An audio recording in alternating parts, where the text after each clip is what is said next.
Hello friends, எல்லாரும் எப்படி இருக்கீங்க? இன்னைக்கு நம்ம வீடியோல 4 விதமான சாம்பார் ரெசிபி எப்படி செய்யறதுன்னு பார்க்க போறோம். எந்த ஒரு காய்கறிகளுமே இல்லாம வெறும் பருப்பு மட்டும் வச்சு நம்ம டிஃபரண்டான டேஸ்ட்ல 4 விதமான சாம்பார் ரெசிபியும் ட்ரை பண்ணிருக்கோம். வாங்க இப்போ இந்த சாம்பார் ரெசிபிஸ் எப்படி செய்யறதுன்னு பார்க்கலாம். குக்கர்ல 150 கிராம் பருப்பு சேர்த்துக்கிறேன். தண்ணியை சேர்த்துட்டு பருப்பை நல்லா ஒரு 3-4 முறை தண்ணியில் நல்லா கழுவி எடுத்துக்கலாம். தண்ணியில் பருப்பை நல்லா கழுவி எடுத்ததுக்கு அப்புறமா தேவையான அளவுக்கு தண்ணி சேர்த்துக்கலாம். இப்போவே சாம்பாருக்கு தேவையான அளவுக்கு தண்ணி சேர்த்துக்கணும். இதுக்கப்புறம் நம்ம தண்ணியெல்லாம் சேர்த்து கொதிக்க வைக்க மாட்டோம். மஞ்சத்தூள் 1/4 டீஸ்பூன் சேர்த்துக்கிறேன்.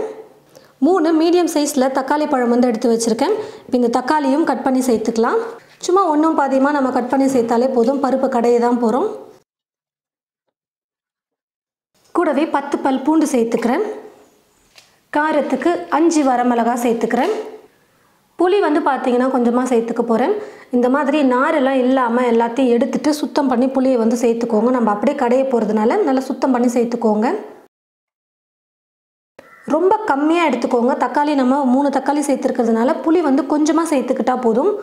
இப்போ குக்கர் மூடி போட்டு மூடி வச்சுட்டு ஒரு 4-5 விசில் விட்டு நான் வேக வச்சு எடுத்துக்க போகிறேன். 4-5 விசில் விட்டு பருப்பை வேக வச்சு எடுத்துக்கிட்டேன். நல்லா வெந்து வந்துருச்சு. பருப்பு சட்டி எடுத்துக்கோங்க. இந்த பருப்பு சட்டியில் பருப்பு போட்டு கடைஞ்சி எடுத்துக்கலாம். தேவையான அளவுக்கு உப்பு சேர்த்துக்கிறேன். முதல்ல வெறும் மிளகாய் மட்டும் எடுத்து நம்ம கடைஞ்சி எடுத்துக்கலாம். வரமிளகாய் சேர்த்துருக்கிறதுனால நம்ம அப்படியே குக்கரில் வச்சு மற்ற வச்சு கடையும் பொழுது மிளகாய் சரியாக மசிஞ்சு வராது. அப்புறம் குழம்பு பார்த்தீங்கன்னா காரமாக இருக்காது. முதல்ல வரமிளகாய் மட்டும் எடுத்து நான் இந்த மாதிரி பருப்பு சட்டியில் போட்டு கடைஞ்சி எடுத்துக்கிறேன். மிளகாவை நல்லா இந்த மாதிரி கடைஞ்சி எடுத்ததுக்கு அப்புறமா இப்போது இந்த பருப்பு சட்டியில் இந்த பருப்பை கொட்டி நம்ம நல்லா கடைஞ்சி எடுத்துக்கலாம். பருப்பையும் சேர்த்து நான் கடைஞ்சி எடுத்துக்கிட்டேன். ரொம்பவும் கடையாமல் கொஞ்சம் இந்த மாதிரி ஒன்றும் பாதியமாக கடைஞ்சிக்கிட்டிங்கன்னா அப்போது சாப்பிட நல்லாயிருக்கும். ஸ்டவ்வை பற்ற வச்சுக்கிட்டு ஸ்டவ் மேலே ஒரு பாத்திரம் வச்சுட்டு பாத்திரம் நல்லா சூடேறினதும் எண்ணெய் கொஞ்சமாக சேர்த்துக்கிறேன். எண்ணெய் நல்லா காஞ்சதுக்கப்புறம் கடுகு சேர்த்துக்கிறேன். கடுகு நல்லா பொரிஞ்சதும் பெருங்காயத்தூள் ஒரு 1/4 டீஸ்பூன் அளவுக்கு சேர்த்துட்டு இது கூடவே ஒரு வெங்காயம் எடுத்து நல்லா பொடியாக கட் பண்ணி வச்சுருக்கேன். கருவேப்பிலை கொஞ்சம் எடுத்து வச்சுருக்கதை சேர்த்துக்கிறேன்.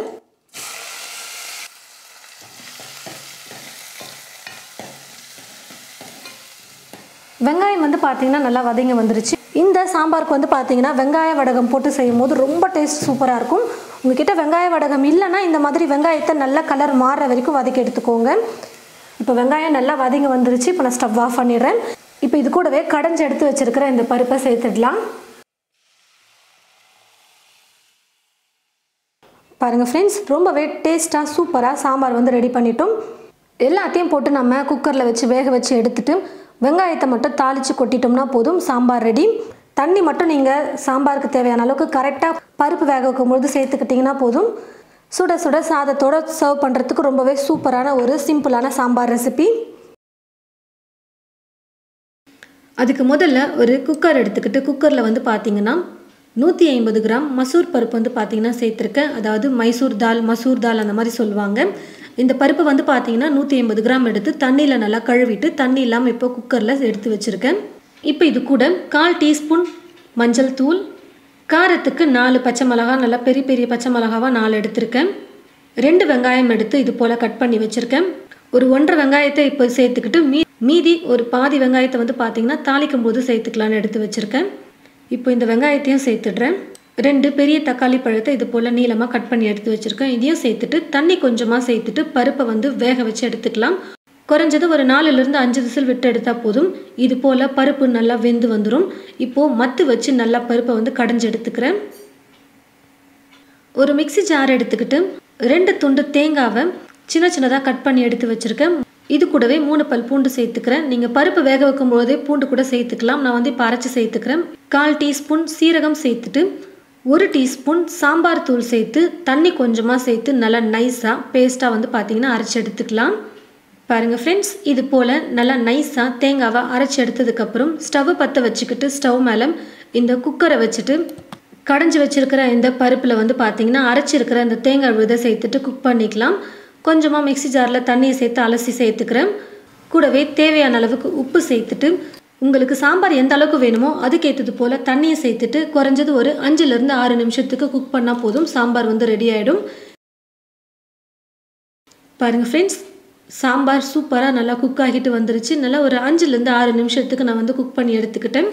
இப்போது சாம்பார் வந்து பார்த்தீங்கன்னா தாளித்து சேர்த்துக்கலாம். ஒரு தாளிப்பு கரண்டி வச்சுட்டு கொஞ்சமாக எண்ணெயை சேர்த்துட்டு எண்ணெய் நல்லா சூடேறினதும் கடுகு கொஞ்சம் சேர்த்துட்டு கடுகு நல்லா பொரிஞ்சு வந்ததுக்கப்புறம் 1/4 டீஸ்பூன் பெருங்காயத்தூள் சேர்த்துட்டு ஒரு 2 வரமிளகாவை இது போல் சின்ன சின்னதாக கிள்ளி சேர்த்துட்டு ஏற்கனவே எடுத்து வச்சுருந்த இந்த பாதி வெங்காயத்தை வந்து சேர்த்துக்கிறேன். நல்லா இது போல் பொடியாக கட் பண்ணிவிட்டு சேர்த்துக்கோங்க. கூடவே கருவேப்பிலையை கொஞ்சம் சேர்த்துட்டு நல்லா வதக்கிக்கலாம்.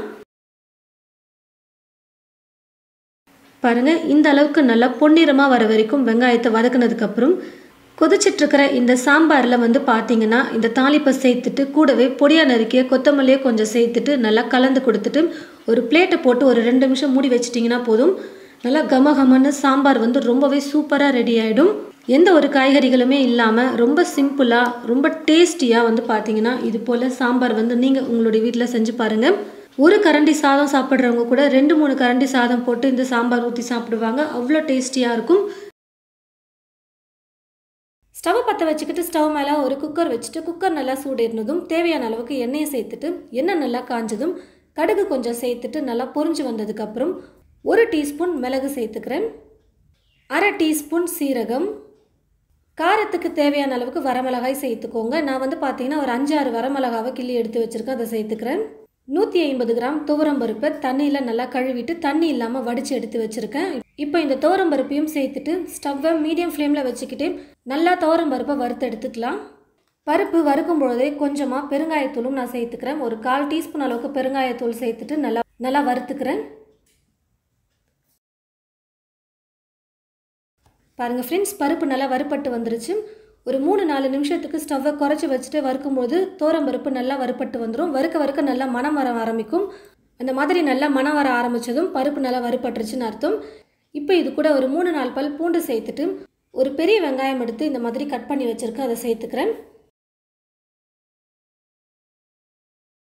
வெங்காயம் சேர்த்துட்டு 1 நிமிஷம் நல்லா வதக்குனதுக்கப்புறம் ஒரு பெரிய தக்காளி பழத்தை வந்து பார்த்திங்கன்னா கட் பண்ணி எடுத்து வச்சுருக்கேன், அதையும் சேர்த்துட்டு புளி வந்து சேர்த்துக்கிறேன். புளியை நல்லா சுத்தம் பண்ணி எடுத்து வச்சுக்கோங்க.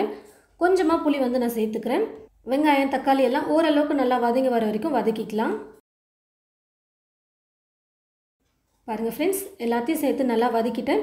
இப்போது பருப்பு வேக வைக்கிறதுக்கு தேவையான அளவுக்கு தண்ணி சேர்த்துக்கிறேன். தண்ணி வந்து பார்த்திங்கன்னா பார்த்து சேர்த்துக்கோங்க. இதுக்கப்புறம் நம்ம தண்ணியெல்லாம் எதுவும் சேர்க்க மாட்டோம். வேக வச்சுட்டு அப்படியே நம்ம கடைஞ்சிடுவோம். முக்கியமாக இந்த பருப்பு வத்த குழம்பு வந்து பார்த்திங்கன்னா கொஞ்சம் கெட்டியாக இருந்தால் தான் நல்லாயிருக்கும் சாப்பிட. களிக்கெல்லாம் தொட்டு சாப்பிட்றதுக்கு கொஞ்சம் கெட்டியாக வச்சா நல்லாயிருக்கும். நான் வந்து ஒரு 3/4 லிட்டர் அளவுக்கு தண்ணி வந்து சேர்த்துக்கிறேன். 1/4 டீஸ்பூன் அளவுக்கு மஞ்சள் தூளை சேர்த்துட்டு நல்லா கலந்து கொடுத்துட்டு குக்கர் மூடி போட்டு மூடி வச்சுட்டு ஒரு 4-5 விசில் விட்டு எடுத்துக்க போகிறேன். பாருங்கள் ஃப்ரெண்ட்ஸ், 4-5 விசில் விட்டு எடுத்துட்டேன். விசில் வெயிட்டும் குறைஞ்சி வந்துருச்சு. பருப்பு நல்லா வெந்து வந்துருச்சு. தண்ணியும் சேர்த்துருக்கிற அளவு கரெக்டாக இருக்குது. இப்போ குக்கரில் இருக்கக்கூடிய அந்த தண்ணியை முதல்ல தனியாக வடித்து எடுத்துட்டு இது போல் ஒரு பருப்பு சட்டி எடுத்துக்கிட்டு தேவையான அளவுக்கு உப்பு சேர்த்துட்டு தண்ணி இல்லாமல் வேக வச்ச எல்லாத்தையும் ஒன்றா சேர்த்து நல்லா கடைஞ்சதுக்கு அப்புறமா தண்ணி வந்து சேர்த்துக்கணும். அப்போ பருப்பு சட்டியில் ஈஸியாக மசிக்க முடியும். அதனால் தண்ணியை வடிச்சிட்டு கடைஞ்சிக்கோங்க. இந்த மிளகு வரமிளகாவெல்லாம் நம்ம பருப்பு சட்டியில் போட்டு கடையும் பொழுது தான் நல்லா சூப்பராக இருக்கும் இந்த குழம்பு சாப்பிடவே. நல்லா இந்த மாதிரி பருப்பை கடைஞ்சி எடுத்துட்டா போதும். பருப்பு வத்த குழம்பு ரெடி. தண்ணியை நான் சொன்ன அளவில் நீங்கள் சேர்த்திங்கன்னா கரெக்டாக இருக்கும். எப்போ ஒரே மாதிரி பருப்பு குழம்பு சாம்பார் இந்த மாதிரிலாம் செய்யாமல் கொஞ்சம் டிஃப்ரெண்ட்டாக இந்த மாதிரி ட்ரை பண்ணி பாருங்கள். எல்லாருக்கும் ரொம்ப பிடிக்கக்கூடிய வகையில் இருக்கும். மிளகெல்லாம் சேர்த்துருக்கிறதுனால இந்த கோல்டெல்லாம் இருந்துச்சு இல்லை குளிர்காலத்துலலாம் வந்து பார்த்திங்கன்னா நார்மலாக நம்ம செய்கிற பருப்பு குழம்பு செய்யாமல் இது போல் மிளகு போட்டு செய்யும்போது ரொம்ப சூப்பராக இருக்கும். சாதத்தோட பிசைஞ்சு சாப்பிடுவோம், களிக்கு தொட்டு சாப்பிடுவோம். நல்ல டேஸ்டியான ஒரு சூப்பரான பருப்பு வத்த குழம்பு ரெடி ஆகிடுச்சு.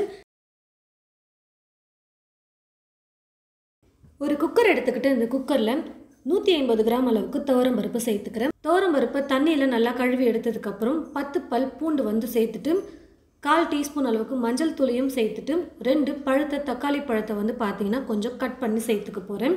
இந்த மாதிரி தக்காளியை கட் பண்ணி சேர்த்ததுக்கப்புறம் சாம்பார் உங்களுக்கு எந்த அளவுக்கு வேணுமோ அதுக்கேற்றது போல் தண்ணியை சேர்த்துட்டு வேக வச்சுக்கிட்டா போதும். குக்கர் மூடி போட்டு மூடி வச்சுட்டு குறைஞ்சது ஒரு 4-5 விசில் விட்டு எடுத்தால் போதும். பருப்பு நல்லா வெந்து வந்துடும். பாருங்கள் ஃப்ரெண்ட்ஸ், பருப்பு நல்லா வெந்து வந்துருச்சு. இப்போ இது கூடவே தேவையான அளவுக்கு உப்பு சேர்த்துக்கிறேன். சாம்பாருக்கு தேவையான அளவுக்கு உப்பு சேர்த்துட்டு இது போல் மற்ற வச்சு நம்ம கடைஞ்சிக்கலாம். நீங்கள் பருப்பை நல்லா வேக வச்சு எடுத்துட்டிங்கன்னா நீங்கள் பருப்பு சட்டியில் போட்டெல்லாம் கடைய வேண்டியதில்லை. குக்கர்லேயே நீங்கள் மற்ற வச்சு கடைஞ்சி எடுத்துக்கலாம். நல்லா பருப்பு மசிஞ்சு வந்துடும். ஸ்டவ்வை பற்ற வச்சுக்கிட்டு ஸ்டவ் மேலே ஒரு பாத்திரம் வச்சுட்டு அந்த பாத்திரம் நல்லா சூடேறினதும் தேவையான அளவுக்கு எண்ணெயை சேர்த்துட்டு எண்ணெய் நல்லா காஞ்சதும் கடுகு கொஞ்சமாக சேர்த்துட்டு கடுகு நல்லா பொரிஞ்சு வந்ததுக்கப்புறம் 1/4 டீஸ்பூன் பெருங்காயத்தூள் சேர்த்துக்கிறேன். சாம்பாருக்கு மொத்தமாக காரமே பார்த்தீங்கன்னா இப்போ நம்ம சேர்க்குற வரமிளகா தான். அதனால் உங்களுக்கு காரம் எவ்வளோ வேணுமோ அதுக்கேற்றது போல் வரமிளகாவை சேர்த்துக்கலாம். நான் பார்த்தீங்கன்னா 5 வரமிளகாவை இந்த மாதிரி சின்ன சின்னதாக கட் பண்ணி இப்போ சேர்த்துக்கிறேன். இது கூடவே 2 மீடியம் சைஸ் வெங்காயம் எடுத்து நல்லா மெல்லிசாக நீளமாக கட் பண்ணி வச்சுருக்கேன். கருவேப்பிலை கொஞ்சம் எடுத்து வச்சுருக்கேன். இது ரெண்டையும் சேர்த்துட்டு 2-3 சிட்டிகை அளவுக்கு மஞ்சள் தூளையும் கூடவே சேர்த்துட்டு நல்லா வதக்கிக்கலாம். ஏற்கனவே பருப்பு வேக வைக்கும் பொழுது நம்ம மஞ்சள் தூள் சேர்த்துருக்கோம். இருந்தாலும் இப்போ சும்மா ஒரு 2 சிட்டிகை அளவுக்கு நான் மஞ்சள் தூள் சேர்த்துட்டு குக் பண்ணிக்க போகிறேன். பாருங்கள் ஃப்ரெண்ட்ஸ், வெங்காயம் நல்லா வதங்கி வந்துருச்சு. இப்போ இது கூட கடைஞ்சி எடுத்து வச்சுருக்கிற இந்த பருப்பை சேர்த்துட்டு குக் பண்ணிக்கலாம். புளி பார்த்தீங்கன்னா நான் ஊற வச்சு கரைச்சி எடுத்து வச்சுருக்கேன். கொஞ்சமாக புளி எடுத்து நம்ம ஊற வச்சுக்கிட்டா போதும். பருப்பு எந்த அளவுக்கு எடுக்கிறீங்களோ அதுக்கேற்றது போல் புளியோட அளவு நீங்கள் அதிகப்படுத்திக்கலாம். இப்போ நான் கொஞ்சமாக துவரம்பருப்பு எடுத்துருக்கிறதுனால ஒரு பாதி எலுமிச்சம்பழத்தை விட கம்மியாகவே புளி பார்த்தீங்கன்னா நீங்கள் எடுத்து ஊற வச்சு சேர்த்துக்கோங்க. புளி கரைசலையும் சேர்த்ததுக்கப்புறம் நல்லா கலந்து கொடுத்துட்டு உங்களுக்கு சாம்பார் எந்த அளவுக்கு தண்ணியாக வேணுமோ அதுக்கேற்றது போல் நீங்கள் தண்ணி சேர்த்துக்கலாம். புளியோடைய பச்சை மணமெல்லாம் போகிற வரைக்கும் நம்ம கொஞ்சம் கொதிக்க வைக்கணும். குறைஞ்சது ஒரு 8-10 நிமிஷத்துக்கு சாம்பாரை நம்ம நல்லா கொதிக்க வச்சோம்னா தான் டேஸ்ட் நல்லாயிருக்கும். அதனால் கொதிக்க கொதிக்க சாம்பாரும் கெட்டியான பதத்துக்கு வரும். அதுக்கேற்றது போல் தண்ணியை சேர்த்துட்டு நீங்கள் குக் பண்ணிக்கோங்க.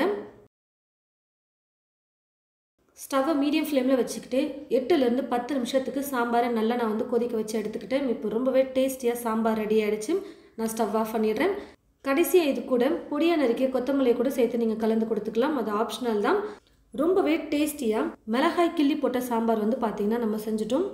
கண்டிப்பாக உங்களுக்கு இந்த 4 விதமான சாம்பார் ரெசிபியுமே பிடிச்சிருக்குன்னு நினைக்கிறேன். எந்த ஒரு காய்கறிகளுமே இல்லாமல் ஒவ்வொரு சாம்பாரும் கொஞ்சம் வித்தியாசமான முறையில் நம்ம பார்த்தீங்கன்னா செஞ்சுருக்கோம். கண்டிப்பாக உங்களுக்கு இந்த 4 விதமான சாம்பார் ரெசிபியும் பிடிச்சிருக்குன்னு நினைக்கிறேன். 4 ரெசிபியுமே நீங்கள் ட்ரை பண்ணி பாருங்கள். ஒவ்வொரு ரெசிபியும் ஒவ்வொரு டேஸ்ட்டில் ரொம்ப சூப்பராக இருக்கும். ட்ரை பண்ணி பார்த்துட்டு எப்படி இருக்குன்னு சொல்லிட்டு மறக்காமல் கமெண்ட் பாக்ஸில் கமெண்ட் பண்ணுங்கள். இந்த வீடியோவை மற்றவங்களுக்கும் ஷேர் பண்ணுங்கள். இது போல் நிறைய ரெசிபிஸ் பார்க்க தமிழ் ஃபுட் மசாலா சேனலை மறக்காமல் சப்ஸ்கிரைப் பண்ணிக்கோங்க. கூடவே பக்கத்தில் இருக்கிற பெல் ஐக்கானை கிளிக் பண்ண மறந்துடாதீங்க. தேங்க்யூ.